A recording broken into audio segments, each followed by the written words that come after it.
primer lugar, felicitar a mis compañeros de mesa por sus excelentes exposiciones y agradecer a esta casa, al CEU San Pablo y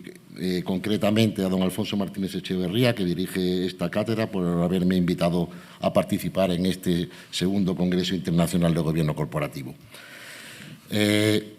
Ciertamente, la regulación legal de las remuneraciones de los consejeros de las sociedades cotizadas y, en general, la de los administradores de las sociedades mercantiles en nuestro país era muy parca. Esta laguna comenzó a cubrirse desde 1998, paulatinamente, con la publicación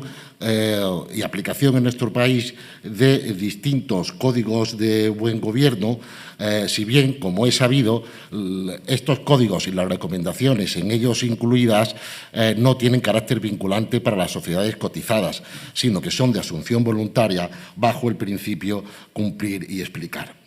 A pesar de que el primero de estos códigos, en orden temporal, el Código Olivencia de 1998, contenía escasas recomendaciones en materia de remuneraciones de consejeros, quizá la más importante de ellas, la necesidad de desglosar en la memoria anual de forma individualizada las remuneraciones de los consejeros, con el paso de los años y de los distintos códigos, dicho número de recomendaciones aumentó considerablemente. Y todo ello a pesar de que una buena parte de las mismas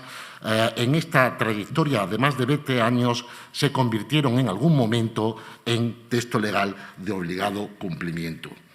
Así nos encontramos con que actualmente hay 14 recomendaciones de buen gobierno dedicadas a la materia retributiva de los consejeros. Si incluimos dentro de este número las 5 que se dedican a la Comisión de Nombramientos y Remuneraciones. Estamos hablando, para que se haga una idea de la importancia de esta materia, de casi una cuarta parte del total de las recomendaciones del Código de Buen Gobierno actualmente vigente, el aprobado por la CNMV en el año 2015, objeto de reforma recientemente en el mes de junio. Nos referiremos en primer lugar a las recomendaciones de buen gobierno relativas a la Comisión de Nombramiento, a la Comisión de Retribuciones. El conocido como Código Olivencia de 1998 reconocía la necesidad de completar la estructura tradicional del Consejo de Administración mediante la creación en su seno de órganos delegados, comisiones delegadas que estuviesen compuestas exclusivamente por consejeros externos, mencionando dicha recomendación 4 comisiones: la Comisión de Cumplimiento, la Comisión de Auditoría, la Comisión de Nombramientos y la Comisión de Retribuciones, encargada esta última de la determinación y revisión de la política retributiva de la sociedad. Por su parte, el conocido como Código Aldama de 2003, en su apartado 5, dedicado a las comisiones del Consejo, se refiere también a cuatro de ellas, si bien distintas de las propiciadas por el Código Olivencia, a saber, la Comisión Ejecutiva o Delegada, la Comisión de Auditoría y Control, la Comisión de Inversiones y Estrategias y, finalmente, la Comisión de Nombramientos y Remuneraciones. Nótese que aquí, a diferencia de lo que ocurría en el Código Olivencia, se encomienda a una sola comisión la función de informar al Consejo sobre el nombramiento, reelección, cese y retribución de los consejeros, así como sobre la política retributiva y de incentivos de los consejeros y de la alta dirección. 3 recomendaciones se incluyeron en el Código Unificado de Buen Gobierno de 2006 relativas a las comisiones de nombramientos y retribuciones, concretamente las recomendaciones 54, 57 y 58. La recomendación 54 se refería propiamente a la Comisión de Nombramientos, señalando que la mayoría de sus miembros debían ser consejeros independientes, si bien se extendía también esta recomendación para el caso de que la Comisión de Nombramientos y la Comisión de Retribuciones fueran una sola. La recomendación 57 establecía por su parte funciones adicionales que debía asumir la Comisión de Retribuciones, además de otras asignadas en otras recomendaciones del Código, Y estas eran proponer al Consejo de Administración la política de retribuciones de los consejeros y altos directivos, las retribuciones individuales de los consejeros ejecutivos y demás condiciones de sus contratos y las condiciones básicas de los contratos de la alta dirección. Y, finalmente, velar por la observancia de la política retributiva de la sociedad. Finalmente, la recomendación 58 preveía que la Comisión de Retribuciones consultara al presidente del Consejo y al primer ejecutivo en las materias relativas a consejeros ejecutivos y altos directivos. Como es bien sabido, por acuerdo del Consejo de Ministros del 10 de mayo de 2013 se creó una comisión de expertos en gobierno corporativo con la misión, por un lado, de impulsar iniciativas de reforma legal para garantizar la mejor gobernanza de las empresas de nuestro país y, por otra parte, asesorar a la CNMV en su tarea de modificar el Código Unificado de Buen Gobierno de 2006. Dicho grupo de expertos distinguió, por un lado, aquellas cuestiones que debían proponerse para mejorar el marco legal hasta entonces vigente, fruto de lo cual se promulgó la Ley 31/2014 de 3 de diciembre, que modificó la Ley de Sociedades de Capital, y distinguió, por otra parte, aquellas cuestiones que debían ser objeto de recomendaciones de buen gobierno, de asunción voluntaria, bajo el principio cumplir o explicar. Como es conocido, el artículo 529 quindecies de la Ley de Sociedades de Capital está dedicado a la Comisión de Nombramientos y Remuneraciones y fue introducido por la anteriormente referida Ley 31/2014. Contiene este precepto una serie de reglas específicas relativas a la composición que debe reunir esta comisión, así como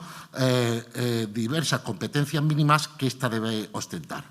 En cuanto a su composición, se prevé que esta comisión esté formada exclusivamente por consejeros no ejecutivos o externos.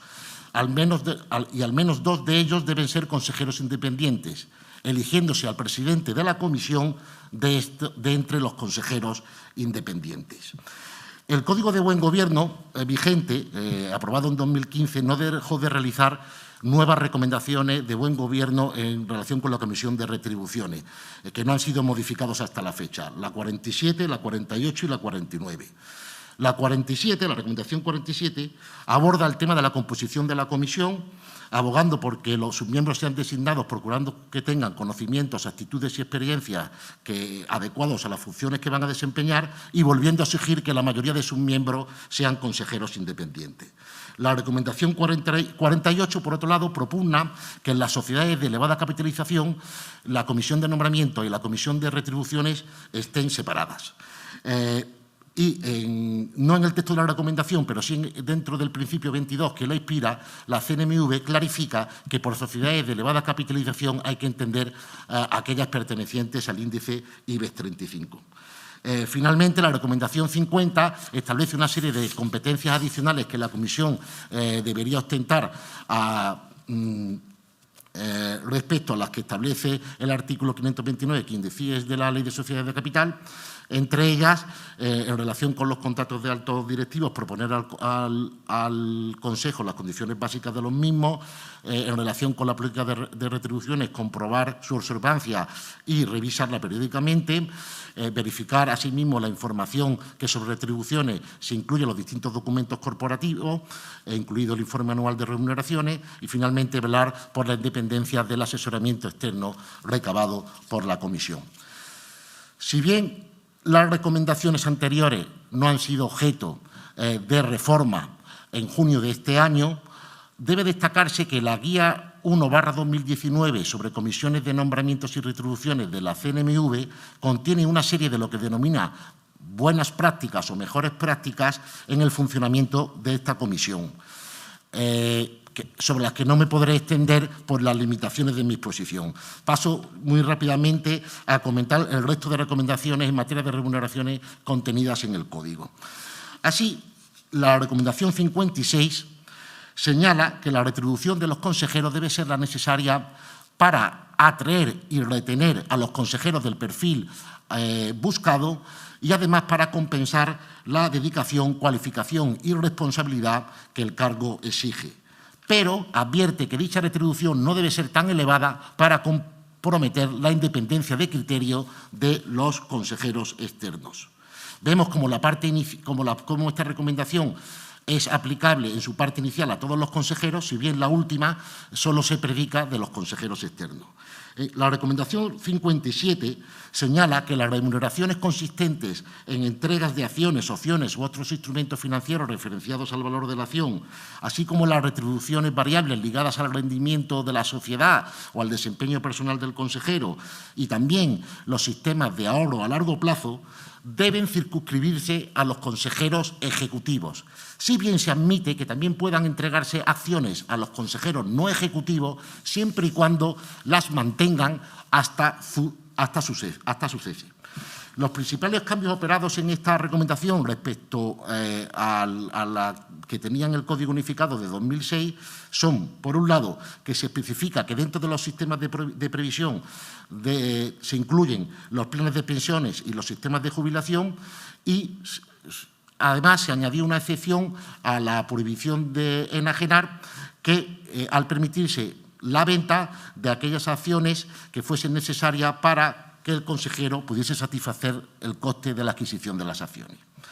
La recomendación 58, por su parte, propugna que las políticas retributivas incluyan las cautelas técnicas necesarias para garantizar que las retribuciones variables guardan una relación adecuada con el desempeño personal del consejero y no se devengan por la simple evolución positiva del mercado en general o del sector de actividad en que opera la compañía o circunstancias similares.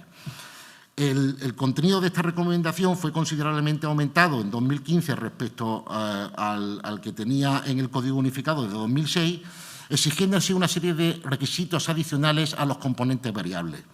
A saber, en primer lugar, que estén ligados a criterios de rendimientos predeterminados y medibles. En segundo lugar, que estos componentes variables promuevan la sostenibilidad de la empresa, incluyendo criterios no financieros que contribuyan a la creación de valor a largo plazo. Y, finalmente, se abogaba porque en la configuración de estos componentes variables hubiese un equilibrio entre los objetivos a corto, a medio y a largo plazo, de forma que se retribuyese el rendimiento en un periodo de tiempo continuado suficiente. La recomendación 60 aboga porque las retribuciones relacionadas con los resultados de la sociedad tengan en cuenta las salvedades que en su caso puedan manifestar los auditores en su informe, se supone que anual, mirando los resultados de la sociedad y, por tanto, la remuneración que el consejero debe percibir. La recomendación 57 también se refiere a la entrega de acciones o instrumentos financieros, abogando porque una parte relevante de la retribución de los consejeros ejecutivos, aunque no especifica, no cuantifica cuál es esa fracción, debe abonarse de esta forma. Y, finalmente, la recomendación 63 se refiere a las conocidas como cláusulas clawback,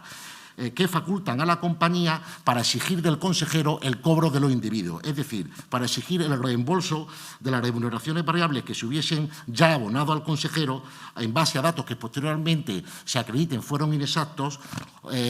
o, en general, no se hayan ajustado a las condiciones de rendimiento preestablecidas. Y nos referimos a las tres últimas recomendaciones que sí han sido modificadas en junio de este año, la 59, la 62 y la 64. Por premura de tiempo me referiré en primer lugar a la 64, por si no me diese tiempo a abordar las dos anteriores, no tan importantes como esta. La recomendación 64, a la que se ha referido mi compañero Santiago anteriormente, regulaba las comúnmente conocidas como indemnizaciones por despido o blindaje, estableciendo un límite cuantitativo para las mismas que no se ha visto modificado en la reforma, pues sigue equivaliendo a 2 años de la retribución total anual del consejero. Lo que sí se ha modificado profundamente es el otro factor de la ecuación, por cuanto ya no solo el límite cuantitativo es predicable de los pagos por resolución contractual, sino también por extinción contractual. Y, además, dentro de dichos pagos no solo se comprenden las indemnizaciones por despido o las indemnizaciones por cese, sino también los derechos no consolidados de sistemas de ahorro a largo plazo y, más importante, las indemnizaciones pagadas al consejero por la asunción por este de pastos de no competencia postcontractual. simplemente para concluir mi intervención, señalar que ESADE, a través de su Centro de Gobierno Corporativo, considera positiva la reforma, pero considera que se ha perdido una oportunidad para recoger en la misma demandas que son ampliamente requeridas por la comunidad inversora, y señala, por ejemplo, que se podría haber exigido que la totalidad de los consejeros de la comisión fuesen consejeros independientes, o que el plazo de prohibición de venta de las acciones en lugar de 3 años fuera de 5. Decir que muchas de estas mejores prácticas están contenidas en la guía técnica de la CNMV anteriormente mencionada, y yo auguro personalmente que no pasará mucho tiempo hasta que las veamos incluidas entre las recomendaciones de buen gobierno y tiempo después se convertirán en texto legal. Muchísimas gracias por vuestra paciencia.